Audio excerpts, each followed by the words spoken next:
as far as long-term recovery groups go and long-term recovery programs, the way that we work during our counseling session, when we know there's an on the ground group out there, we ask clients, do you have a disaster recovery coach that's there, who's helping you with that long-term piece?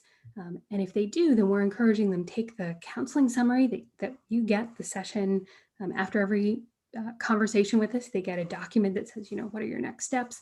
Here's what your new budget looks like. Here's the your goals and things that people you need to contact, steps you need to take. And we say, take that and share that with your coach, your disaster recovery coach. And then tell us if they have questions, please, let them know they can always contact us. But if there is something that they say, please share with us whatever they have told you.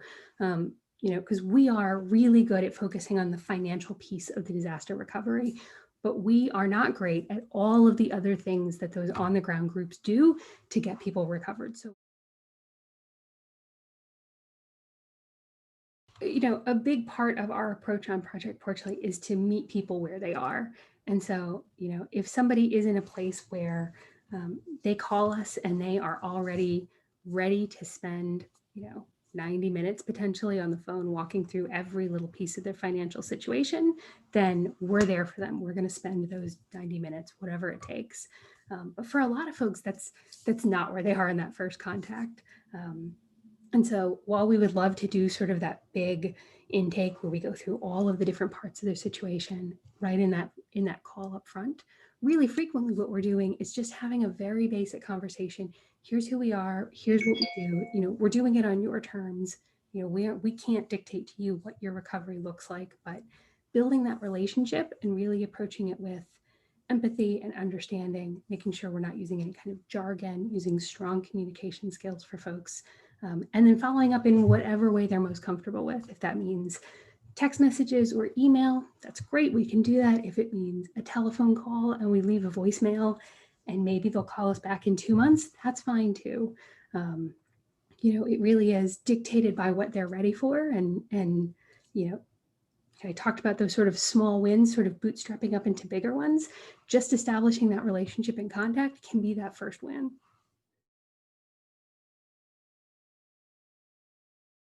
So in the aftermath of a disaster, typically what happens is Congress allocates funds to help the communities that are impacted from a disaster. So first you have kind of FEMA and SBA come in and they do their piece, provide that sort of immediate critical response assistance.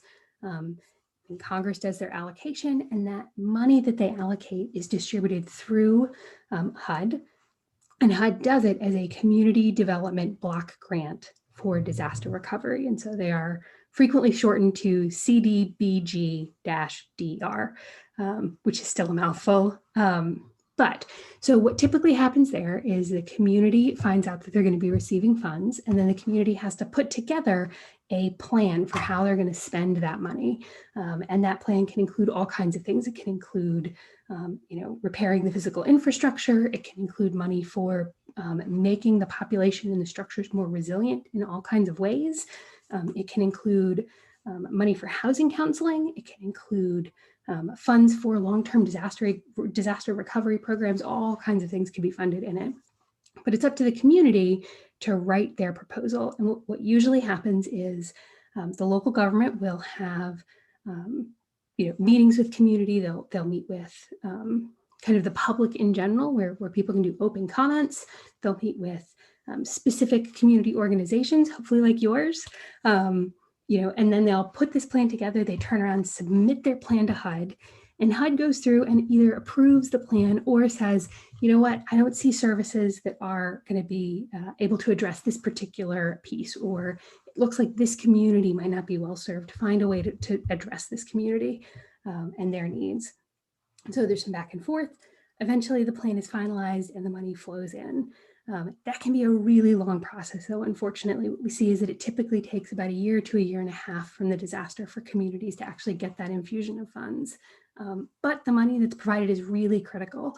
And so one of the things that we do in Project Porchlight is to try and prepare consumers for and position them well for the different programs that these funds often bring in. One of them that we see pretty frequently is money that helps reimburse people for out-of-pocket expenses. And so we're always encouraging consumers, when you pay for something related to your recovery, keep that receipt, because you need that receipt to be able to apply and get those reimbursement dollars. That can make a huge difference in the long term.